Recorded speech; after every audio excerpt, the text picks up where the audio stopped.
Hey everybody, welcome, welcome to Hidden Horror. Thank you for spending this time with me. I appreciate that. Let's get started.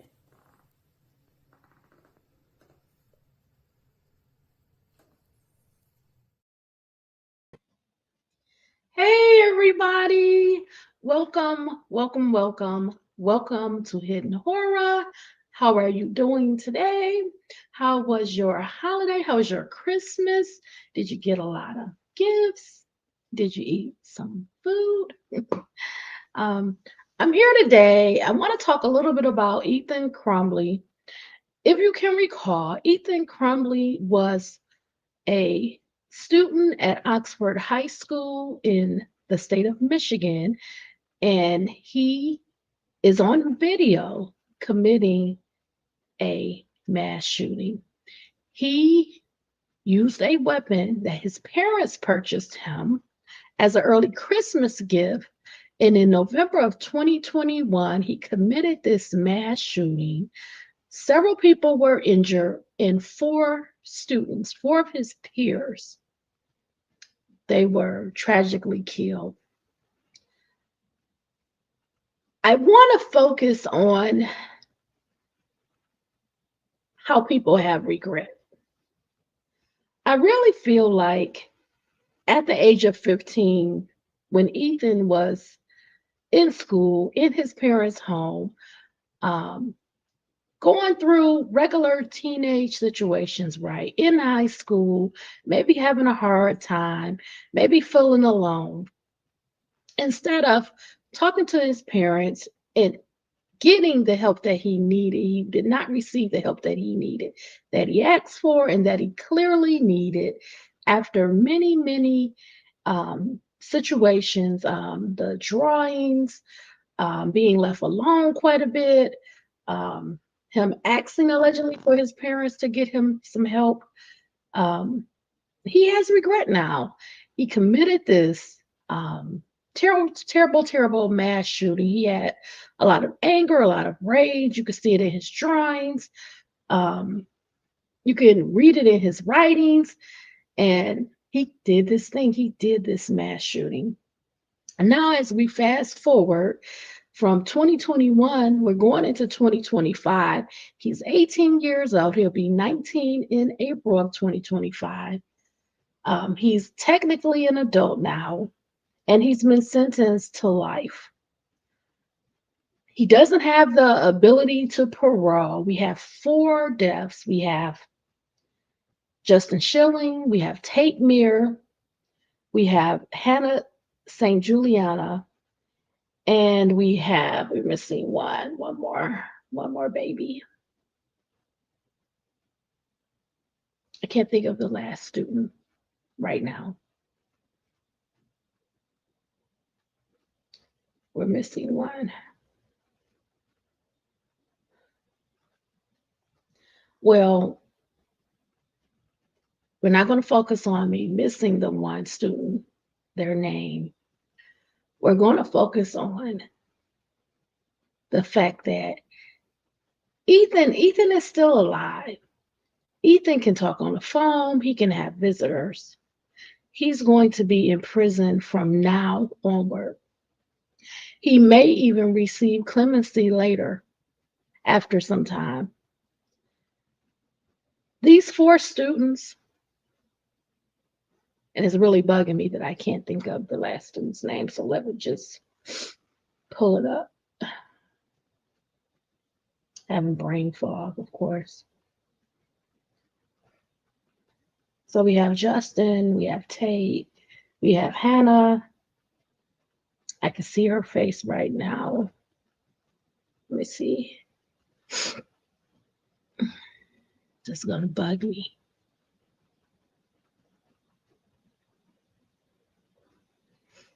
I'm missing one. You guys can tell me in the comments.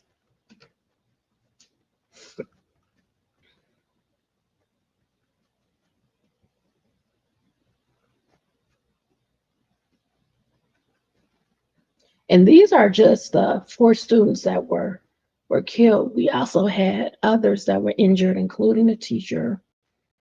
And it's just really, really is really unfortunate. I don't know. I could see their faces very clearly, but I cannot recall. I'm missing one person's name. I know it's been a couple of years since this shooting happened. Madisyn Baldwin. Okay, I feel complete now. Um, but their families, they're at a loss. They're not going to have another moment to see them grow, develop into the women and men that they were going to be. Um, it's just that part is over for them. They can only have memories with their kids. And it's really surprising when you see the change in a person. Now he's saying, well, I was 16 years old when I put this guilty plea in. I was not in my mental state that um, I can make that decision. Well, we can look at it in a lot of different ways. You had the you had the benefit of having an attorney, and before any of this transpired, you had the ability to choose, to make a choice, to make a decision. There was planning, there was a forethought, there was premeditation, there was a journal about your thoughts.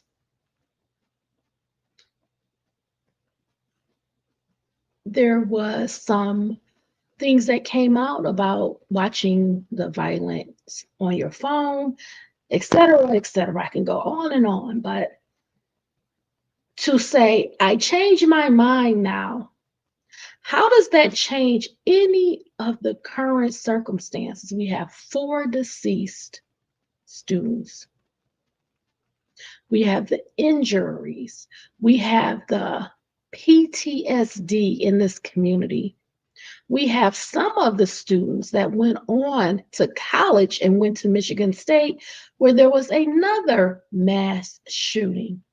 So now those students are involved in 2 mass shootings, leaving the Oxford community, then going to Lansing, East Lansing, Michigan, and experiencing a second mass shooting.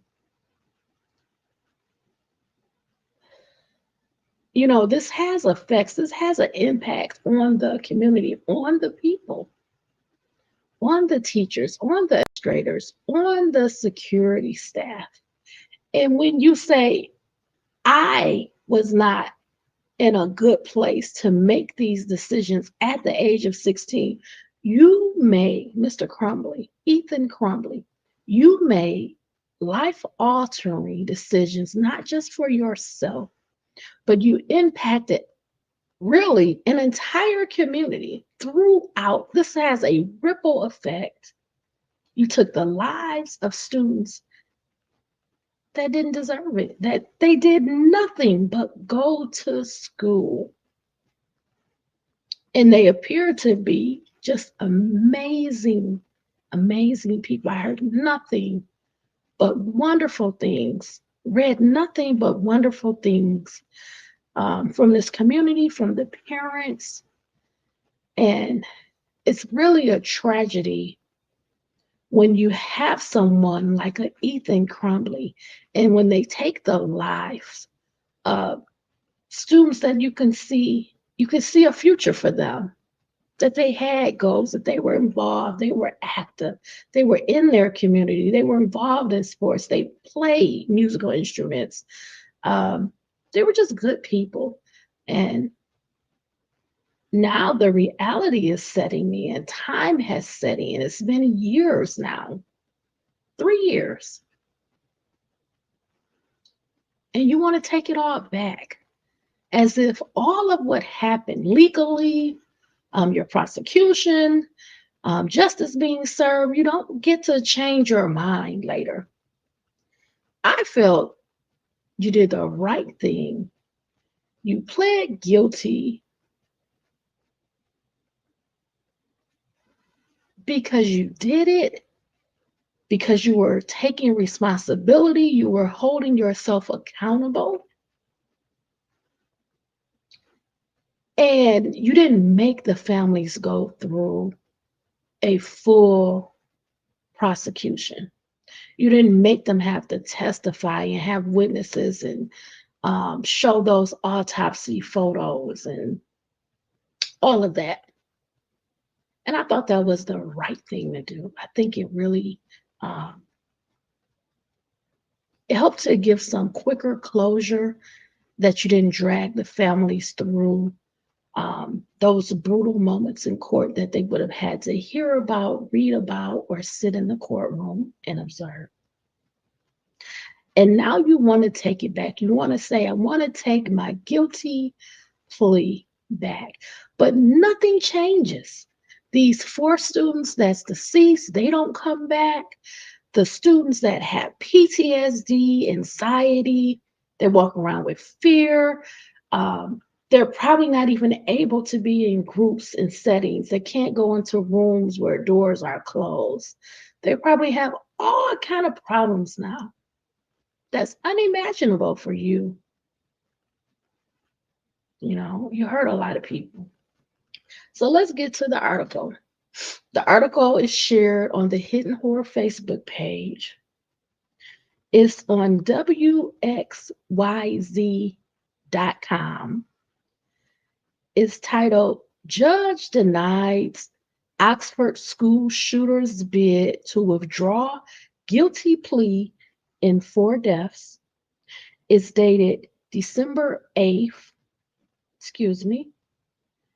It's dated December 19th, 2024. A judge on Thursday refused to allow a Michigan school shooter to withdraw his guilty plea to 24 charges, including terrorism and first-degree murder. Ethan Crumbley's appellate lawyer cited his mental health and other factors when he waived his right to trial at age 16 and pleaded guilty to killing 4 students at Oxford High School in 2021. Let me ask you guys, do you think him not pleading guilty would have changed anything? I feel because they were able to obtain a lot of evidence, including the weapon, his writings, his journal, testimony from the school administrators and teachers. And also, they have a video of the shooting. I honestly do not feel that anything would have changed. I believe he would have been convicted and he would have received life without parole. And they didn't charge him with everything they could have charged him with. You have victims that were not killed, but they were injured. So I don't think anything would have changed whether he pleaded guilty or not. And I believe in this prosecution, they had no reason to offer him a deal of any kind. For what? They had the murders on video. Okay.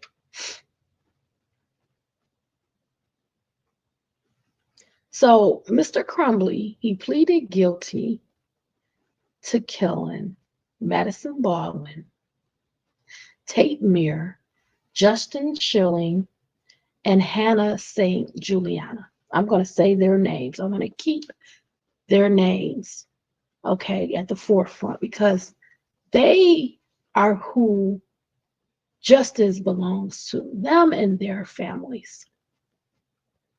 That's who deserves the justice. And I do have some pictures. I'm going to share my screen. I have some pictures.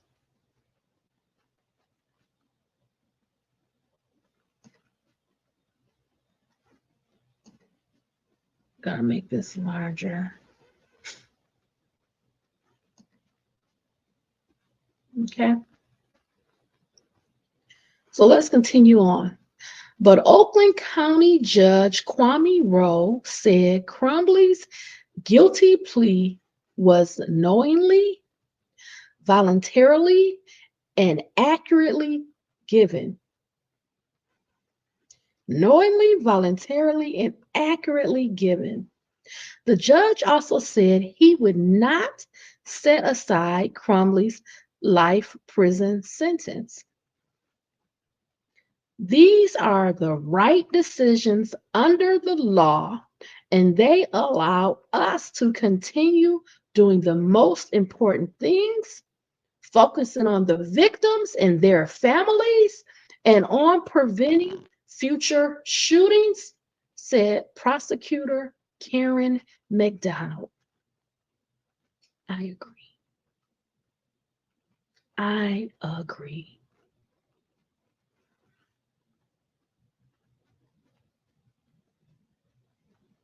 Crumbley, now 18, was 15 when he brought a gun to school and killed 4 students and wounded others. Earlier that day, his parents were summoned to discuss violent drawings and agonizing phrases written on a math assignment. They didn't take him home, and no one checked his backpack for a gun. Not for a gun, for the gun that his parents purchased him as an early Christmas gift.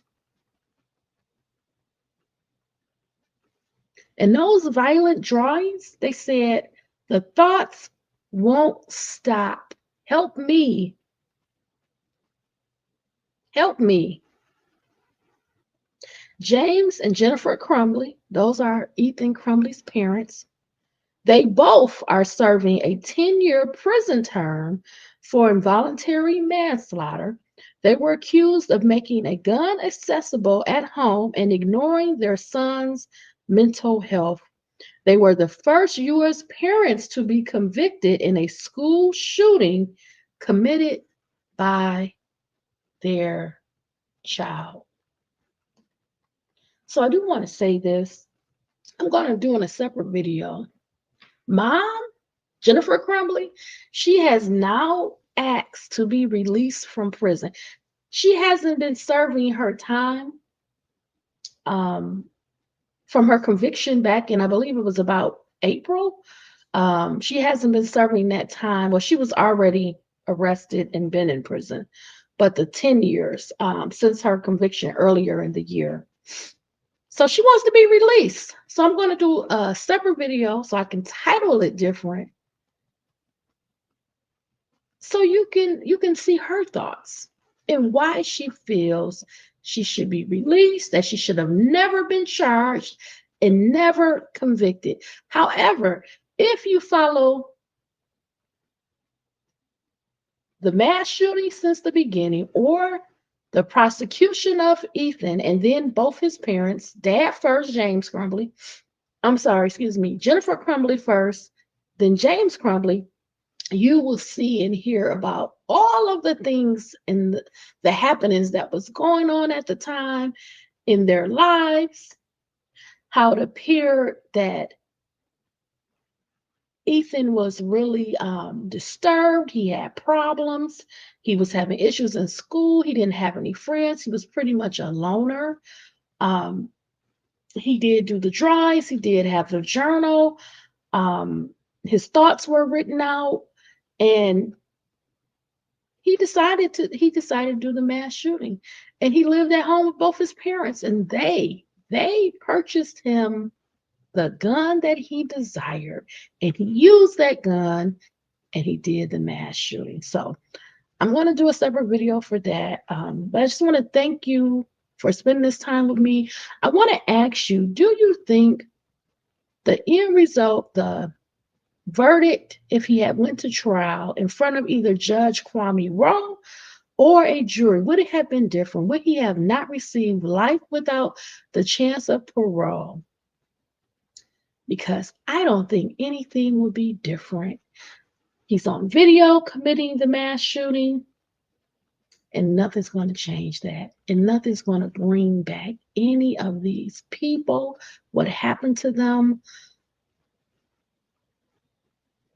It's a tough road when you begin to assess, to process, to think about the things you did, the mistakes you made in life.